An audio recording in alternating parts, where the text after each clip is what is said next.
हम लोग arithmetic progression का प्रीवियस ईयर क्वेश्चन है ना। तो आइए आप लोग के सामने पहला क्वेश्चन दमदार क्वेश्चन के साथ प्रस्तुत है। ये क्वेश्चन बोला गया क्या, if the sum of first N term of an AP be 3n² plus N and its common difference is 6, then its first term is. और ये एमसीक्यू का पहला क्वेश्चन और शानदार क्वेश्चन। क्या लॉजिक रहेगा, एनीबॉडी कैन थिंक। अगर ध्यान से देखा जाए, बोला गया है सम के बारे में। Sum of the first N terms of an AP be 3n² plus N. देखो फर्स्ट टर्म का सन है, यानी कि अगर S1 देखो, हम लोग क्या जानते थे, SN जानते थे ना। कुछ इस तरह से रिप्रेजेंट किया गया है, क्या है हमारा 3n² plus N, like that. अगर हम 1 रखेंगे यहाँ पर तो फर्स्ट टर्म निकलेगा। अच्छा कोई नंबर मान लो स्टार्ट हो रहा है 2 3 4 कुछ ऐसा है, इसका सम यानी पहला टर्म का सम तो यही रहेगा ना। क्या पहले टर्म का सम तो वही सेम टू सेम रहेगा। तो क्या होगा सर, यहाँ पर 1 पुट कर देते हैं, यहाँ पर S1 कर देते हैं, तो वैल्यू क्या निकलेगा 3 इंटू 1 का स्क्वायर प्लस कितना 1, तो वैल्यू कितना होगा 3 प्लस 1 इज इक्वल टू होगा 4। So this is option number D correct है। तो इस क्वेश्चन में इस कॉमन डिफरेंस को देख के कंफ्यूजन हो रहा होगा मन में, बट टेंशन ले लेगा नहीं, टेंशन देने का है ना। हो गया, क्वेश्चन सॉल्व हो गया। कौन डाउट, वेरी गुड। चलिए क्वेश्चन बोला गया है the next term of the AP √6 24 और √154 का अगला टर्म क्या होगा। तो इस तरह क्वेश्चन जब हम लोग एनसीईआरटी बना रहे थे तब था ना क्वेश्चन ऐसा। क्या बताया गया था इसमें, इस तरह क्वेश्चन देख के एक बात ख्याल आना चाहिए कि रूट को सर तोड़ेंगे। क्या तोड़ेंगे, रूट को तोड़ेंगे। कुछ नहीं कर सकते हैं आप इसको देख के डायरेक्ट अनुमान नहीं लगा सकते, बट रूट को तोड़ सकते हैं। तो बबुआ 6 तो टूटेंगे नहीं, √6 तो टूटेंगे नहीं, छोड़ देंगे इसको। ये 24 टूटेंगे, किस में टूटेंगे, तो सर 4 इंटू 6 टूटेगा ना। देखो ये बेस पार्ट रहना चाहिए हर जगह, तो 4 का 2 बाहर निकलेगा ना, तो इसके बाद क्या निकलेगा 2√6 निकलेगा कि नहीं निकलेगा बताओ। और ये वैल्यू कितना है 1√6 है कि नहीं है।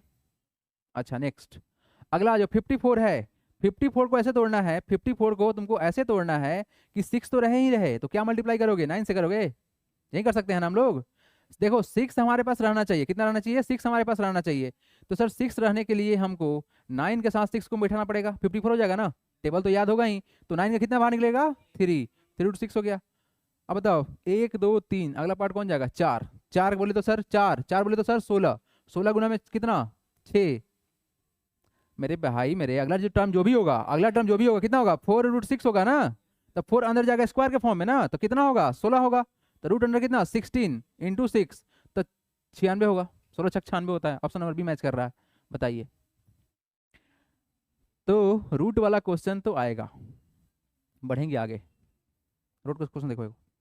बोला गया next term of the AP 7 है 28 और 63 है। देखो हर क्वेश्चन में एक ही बात रहेगा सर, क्या ये √7 है ना, तो यहाँ भी √7 ढूंढो, तो कितना हो सकता है 4√7 हो सकता है ना। यहाँ क्या होगा फिर यहाँ पे √7 ढूंढो, तो कितना 963 होता है ना, 9 इंटू कितना 7। तो बेसिक सी बात है, यहाँ पे क्या होगा 2 होगा और यहाँ क्या होगा 3 होगा। तो अगला क्या होगा 4 होगा, तो 16 गुने 7 112, very good, D A number 112 होगा। तो इसी तरह से करना है हम लोग को, ठीक है, ज़्यादा टाइम लगाना नहीं है, आराम से उड़ाना है। समझ में आया कि नहीं आया। तो कोई क्वेश्चन में कोई खास दम है नहीं, बिल्कुल आसानी से बन जा रहा है, ठीक है। आ जाओ एक और क्वेश्चन देखो तुम लोग फटाक से। देखो क्वेश्चन में क्या बोला गया है, जल्दी जल्दी बोला गया क्या क्वेश्चन में, how many natural number are there between 1 to 1000 which are divisible by 5 but not by 10, sorry not by 2। भाई मेरे ध्यान देना ध्यान देना, बोला क्या गया है, how many natural number are there between 1 and 100 sorry 1000 which are divisible by 5 but not by 2। 2 से डिविजिबल नहीं है, 2 से डिविजिबल नहीं। देखो 5 से कटने वाला नंबर पहले ध्यान देखो, 5 से कटने वाला खुद एक नंबर 5 है जो कि 1 और 1000 के बीच में आएगा। लेकिन इसके बाद जो नंबर है ना 10 है, तो 10 को ड्रॉप करना पड़ेगा, क्यों, क्योंकि 2 से कट जाएगा। बहुत बढ़िया। तो 15 सेलेक्ट करेंगे हम लोग, 15 सेलेक्ट करेंगे, उसके बाद 25 बहुत बढ़िया, और 35 बहुत बढ़िया। चलो काम बन चुका, काम बन चुका, काम बन चुका, काम बन चुका। कितना सारा नंबर होगा, एन का वैल्यू निकालना तुमको। लास्ट वाला नंबर कौन होगा, नहीं 1000 नहीं होगा, 2 से कट जाएगा, दैट इज 995 होगा। देखो 5 से कटने वाला संख्या वो होता है जिसके मीटर 5 रहे, तो 5 नहीं मिल रहा है ना हमको। तो बेसिकली हमारे पास ए आ चुका ना, हमारे पास ए आ चुका, ए आ चुका, डी भी आ चुका। कितना गैप कितना का है 10 का है।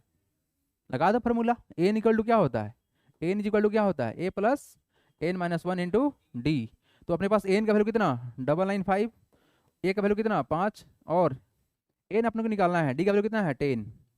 इधर कितना हो जाएगा 990 हो जाएगा, 5 माइनस हो जाएगा ना, इज इक्वल टू कितना N minus n minus one into 10, तो वैल्यू 10 से डिवाइड करने से हो जाएगा कितना 99, तो यहाँ से कितना हो जाएगा n बराबर सर 100 हो जाएगा। This is your basic answer, कोई दम नहीं है क्वेश्चन में, है ना। तो इस पैटर्न का क्वेश्चन आपको देखने को मिल सकता है एग्जाम में। गेट रेडी, हो गया। क्वेश्चन देखो क्या बोला गया है। If the first term of an AP is 5 and last term of the AP is 15 and the sum of the first n term is 30, find the value of n। कितना आसान question है, कितना आसान क्वेश्चन है। क्या formula लगाएंगे, S N equal to हम लोग पढ़े थे n/2 इंटू ए प्लस का एल, पढ़े थे, याद है। तो सर एस एन अपने को मालूम है कितना 30 दिया हुआ है, एन का वैल्यू कितना है तुम्हारा पता नहीं, एन निकालना है ना, find the value of N, तो n/2 हो जाएगा। ठीक है सर, यहाँ पर ए हमारे पास कितना है 5, 5 हो गया। एल का वैल्यू कितना दिया हुआ है 15, 15 पुट कर देंगे, खेल खत्म। तो क्या होगा sir 30 into 2 is equal to N into कितना 5 और 20 हो जाएगा, ठीक है ना, यही ना। तो यहाँ से एन का वैल्यू क्या हो जाएगा 30, दैट इज 30 गुना 60 हो जाएगा, 60 बटे में कितना 20 इज इक्वल टू एन, तो कट जाएगा यहाँ से 3 बार में, तो एन का वैल्यू कितना आया 3 आ गया, हो गया खत्म। वेरी सिंपल क्वेश्चन है ना, वेरी सिंपल क्वेश्चन।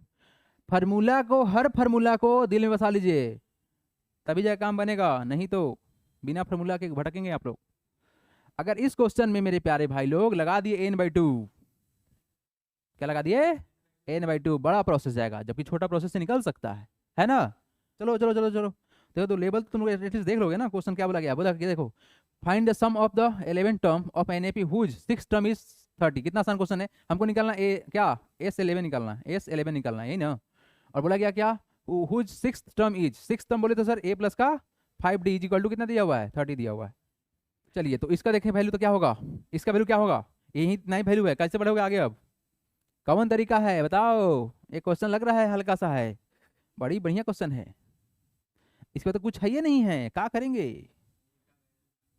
हैं, क्या हो जाएगा 30 माइनस 5d, ए का वैल्यू पुट कर देगा, बहुत बढ़िया सब्स्टिट्यूट कर सकता है भाई, ठीक है। तो दिमाग लगाना पड़ेगा, है ना, तो दिमाग लगाना पड़ेगा। तो देखो क्या होगा तुम्हारा वैल्यू, यहाँ पर क्या वैल्यू देखो, एस एन क्या फॉर्मूला हम लोग पढ़े थे n/2 into 2a plus n-1 into D, तो वैल्यू क्या हो जाएगा, चलो देखो यहाँ पर क्या होगा सर, 11/2 होगा, अच्छा ठीक है सर, यहाँ पे 2a प्लस का 11-1 कितना 10d हो जाएगा, ये कितना हो जाएगा सर, अब यहाँ पर हो जाएगा 11/2।